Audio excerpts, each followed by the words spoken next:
Kemudian poin yang ketiga, jumlah minimal dalam sholat jamaah. Jumlah minimal orang yang menunaikan sholat jamaah adalah 2 orang. Di mana yang satu menjadi imam dan yang satunya lagi menjadi makmum. Semakin banyak jumlah jamaah yang mengikuti suatu sholat jamaah, maka hal itu semakin dicintai oleh Allah yang Maha Suci dan Maha Pemurah.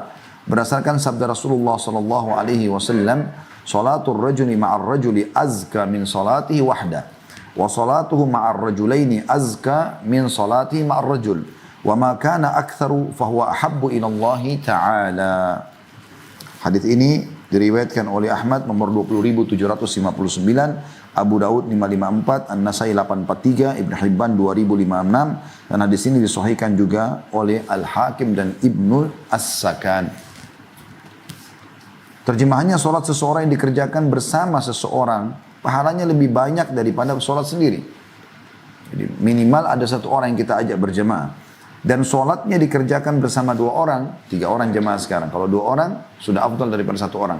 3 orang lebih afdal daripada 2 orang. Kata Nabi SAW, dan sholatnya dikerjakan bersama 2 orang, 2 makmum, dia imam, pahalanya lebih banyak daripada sholatnya bersama seorang saja. Dan semakin banyak jumlah jamaah, niscaya semakin dicintai oleh Allah Subhanahu wa ta'ala. Sholat jamaah dilakukan di masjid lebih utama, dan masjid yang jauh jaraknya lebih utama lagi daripada masjid yang lebih dekat. Berdasarkan sabda Rasulullah SAW, "Inna a'zaman nasi ajran ab'aduhum ilaiha mamsya." Sesungguhnya orang yang paling besar pahalanya adalah orang yang paling jauh jarak perjalanannya ke masjid untuk menghadiri sholat berjamaah. Hadis riwayat Muslim nomor 662. Dan ini sebenarnya saling melengkapi satu sama yang lain, bahasanya dengan Sahih At-Targhib Tarhib ya. Saya berharap teman-teman juga mengikuti di Jumat ya. Hari Jumat kita juga ada live sekali sehari. Itu juga masih membahas tentang masalah kitab sholat ya. Bahkan banyak sekali di sana hadis yang disebutkan oleh Al-Mundhiri rahimahullah dan disahihkan ditelusuri lagi oleh Syekh Al-Albani rahimahullah, itu lebih banyak dan lebih variatif lagi. Nah, sampai ada pernah seorang sahabat yang tinggal agak jauh dari masjid ya. Kemudian dia dilihat oleh sahabat yang lain, lalu dikatakan, "Kenapa kau tidak beli tunggangan? Mungkin bisa memudahkan kau untuk urusanmu termasuk ke masjid." Dia mengatakan, "Saya berharap ya, bisa dengan langkahku ini walaupun jauh gitu kan, itu aku dicatatkan pahala oleh Allah Subhanahu wa taala." Maka Nabi SAW mengatakan dia telah mendapatkan apa yang dia inginkan. Ya, bahkan sahabat yang meriwayatkan hadis ini mengatakan, "Saya lihat orang ini tidak pernah telat sedikit pun, selalu on time walaupun rumahnya jauh dari masjid." Begitu juga ada satu kaum ya, yang mau pindah, rumahnya mereka jauh dari Masjid Nabawi, mereka selalu sholat di Masjid Nabawi dan selalu kejauhan. Tidak semua orang punya kuda pada saat itu. Dan kalaupun orang punya kuda, karena kuda seperti orang berolahraga, walaupun dia tunggangi dan ada angin, tetap saja biasa keringatan. Beda dengan kalau kita sekarang ada mobil, ada motor, mungkin tidak ada gerakan tubuh ya, sehingga tidak membuat keringat. Maka mereka merasa gelisah ingin lebih dekat dengan masjid. Nah, karena Nabi SAW melarang pindah. Nabi SAW mengatakan, "Tetaplah di tempat kalian, sesungguhnya langkah-langkah kalian akan menjadi saksi buat kalian pada hari kiamat." Dan terlalu banyak keutamaan berhubungan dengan masalah ini ya. Poin yang keempat, kehadiran kaum wanita dalam sholat jamaah. Bagi kaum wanita dibolehkan untuk menghadiri sholat jamaah di masjid jika dipandang aman dari fitnah dan tidak dikhawatirkan adanya gangguan. Berdasarkan sabda Nabi SAW, "La tamna'u ima Allahi masajid Allah." Janganlah kamu melarang para wanita dari hamba-hamba Allah mendatangi masjid-masjid Allah. Hadis sahih riwayat Ahmad nomor 9362 dan Abu Daud 565. Akan tetapi kata beliau, sholatnya seorang wanita di rumahnya lebih utama. Juga berdasarkan sabda Nabi SAW, "Wal yakhrujna tafilat." Ketika mereka pergi ke masjid pun hendaklah mereka tidak memakai minyak wangi, bukan dandan menuju ke masjid ya, yang jadi fitnah malah. Hadis ini diriwayatkan Ahmad nomor 9362 dan Abu Daud 565. Jika mereka memakai minyak wangi, maka tidak dibolehkan bagi mereka menghadiri sholat berjamaah di masjid. Berdasarkan sabda Rasulullah SAW, "Ayyuma imra'atin asabat bakhuran, fala tashhad ma'ana al-isya al-akhirah."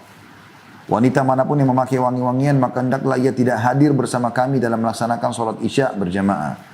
Hadis ini diriwayatkan Muslim nomor 444. Kebetulan memang itu ya, Nabi SAW menyampaikan di waktu sholat malam, ya maksudnya sholat maghrib ataupun sholat isya. Beliau melarang kasuistik pada saat itu ada, kalau ada wanita yang hadir dan pakai wangi-wangian, bisa tercium bahkan ya, maka tidak boleh hadir dalam sholat. Ya.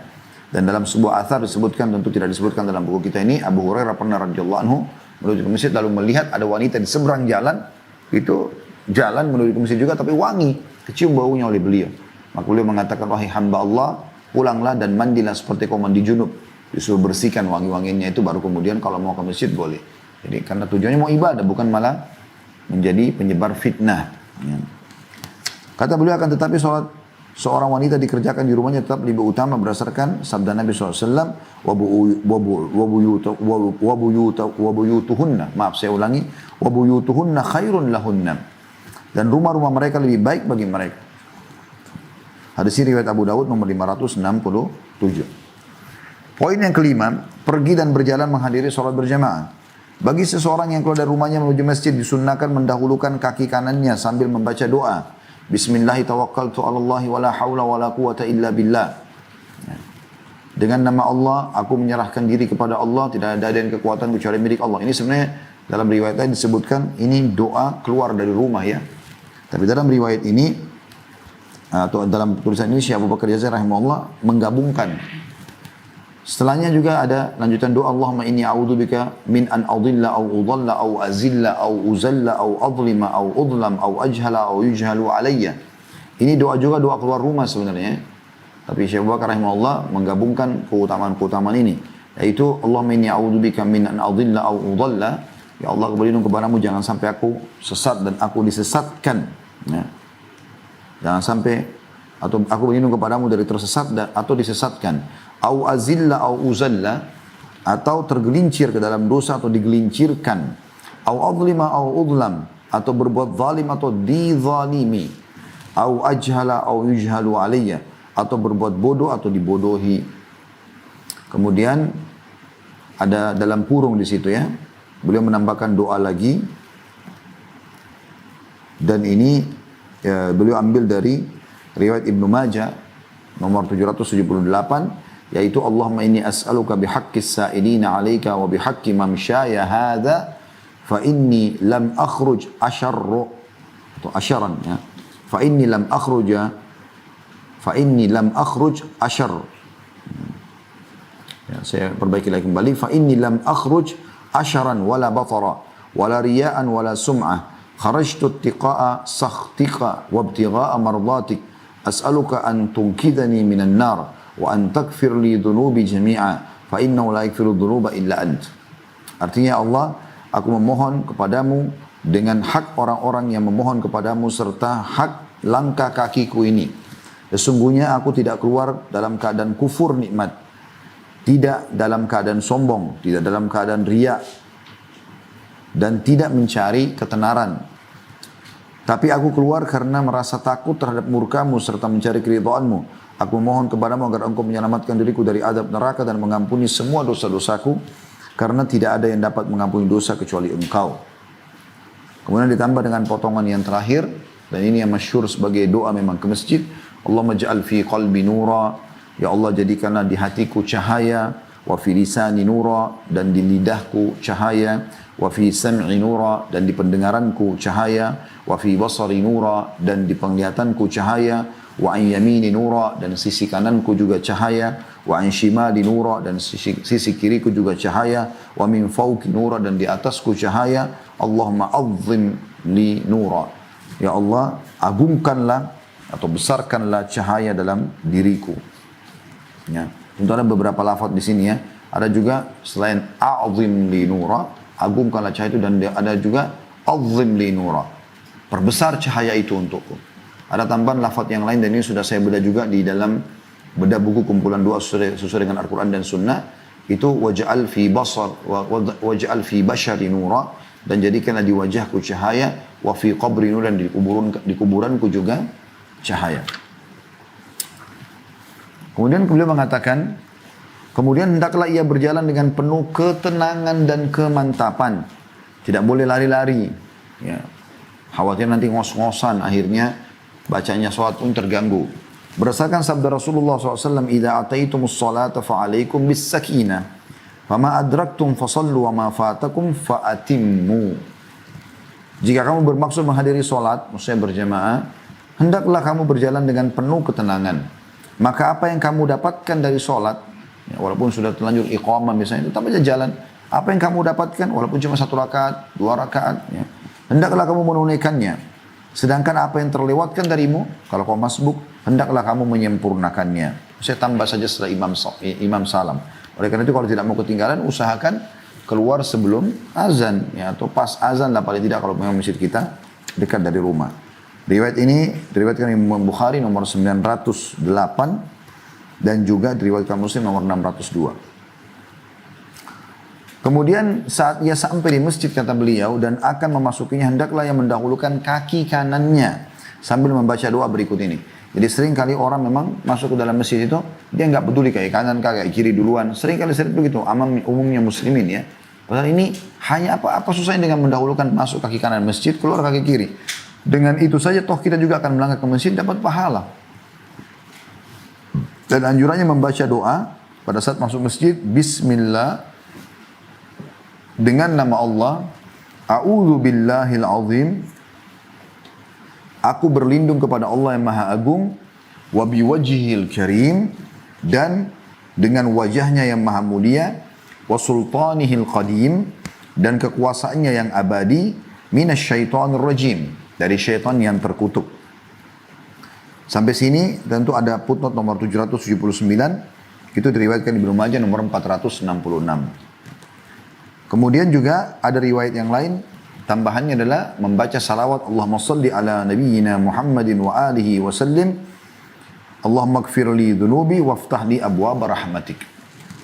Ya Allah, ya, curahkanlah rahmat dan juga kesejahteraan kepada Nabi kami Muhammad dan keluarganya sallallahu alaihi wasallam.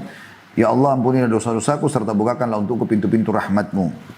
Ini ada footnote nomor 780 di bawah. Itu diriwayatkan Imam Ahmad nomor 25.878 dan Ibnu Majah 771. Ya, sebagian ulama menyusunnya dengan memulai membaca salawat Allahumma salli ala Muhammadin wa ala ali Muhammad. Bisa juga Allahumma salli ala Muhammadin, ya.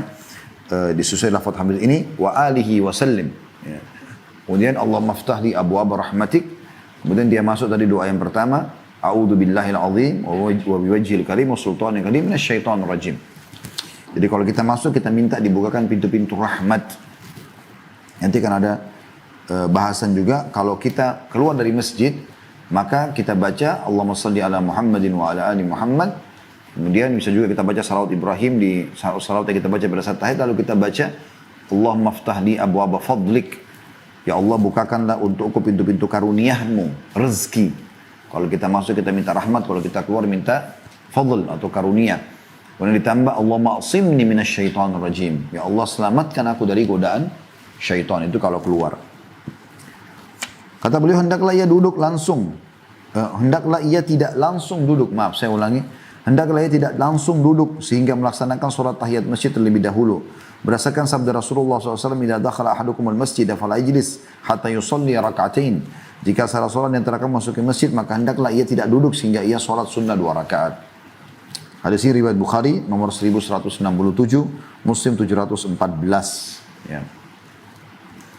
Tentu di sini kalau tahiyat masjid ini masih masih panjang bahasan ulama. Tapi yang hampir disepakati adalah sholat tahiyat masjid ini tidak harus secara khusus dikerjakan.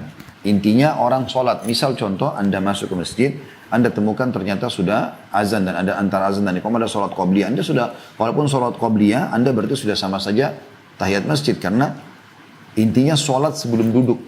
Jadi sholat sunnah atau sholat wajib semuanya masuk menutupi sholat tahiyat masjid. Tapi kalau Anda datang untuk majelis ta'lim misalnya, ya, Anda datang untuk membaca Al-Quran, ya, maka Anda pas masuk tidak ada sholat tertentu, ada sholat tahiyat masjid. Niatkan tahiyat masjid. Ya. Sebagian ulama juga ada yang mengatakan boleh digabungkan niatnya tahiyat masjid dengan sholat qobliyah. Sebagaimana Syekh Abu Bakar Jazari sendiri membahas masalah itu. Waktu beliau masih hidup rahimahullah, saya pernah hadiri majelisnya langsung di Masjid Nabawi. Dan saya tanyakan itu langsung. Tentang masalah boleh nggak menggabungkan niat amalan sunnah. Dan beliau mengatakan boleh. Diambil daripada hadis Nabi SAW, innamal a'malu binniyat. Ya. Semua itu sesuai dengan niatnya. Semua orang akan sesuai dengan niatnya. Ya, selama memang itu dibolehkan untuk menggabungkannya. Ya, seperti itu kurang lebih. Seperti puasa Senin Kamis sama Iyamul Bid dan seterusnya. Kata beliau, kecuali jika ia memasukinya saat terbit atau terbenam matahari, maka ia memasukinya pada saat Jika ia masuki pada saat seperti itu, maka ia langsung duduk serta tidak perlu sholat sunnah 2 rakaat lebih dahulu. Karena Rasulullah SAW telah melarang menunaikan sholat pada 2 waktu tersebut. Karena ini waktu dilarang sholat ya. Sunnah maksudnya. Di sini tahiyat masjid. Kemudian ketika ia hendak keluar dari masjid, hendaklah ia mendahulukan kaki kirinya sambil membaca doa sebagaimana dibacakan ketika masuk. Hanya saja lafadznya diganti dengan waftah li abwaaba fadlik. Ya Allah bukakan pintu-pintu fadl. Fadl itu maksudnya keutamaanmu. Ya, keutamaanmu. Jadi insya Allah ini bahasan kita yang kita bahas pada kesempatan kali ini.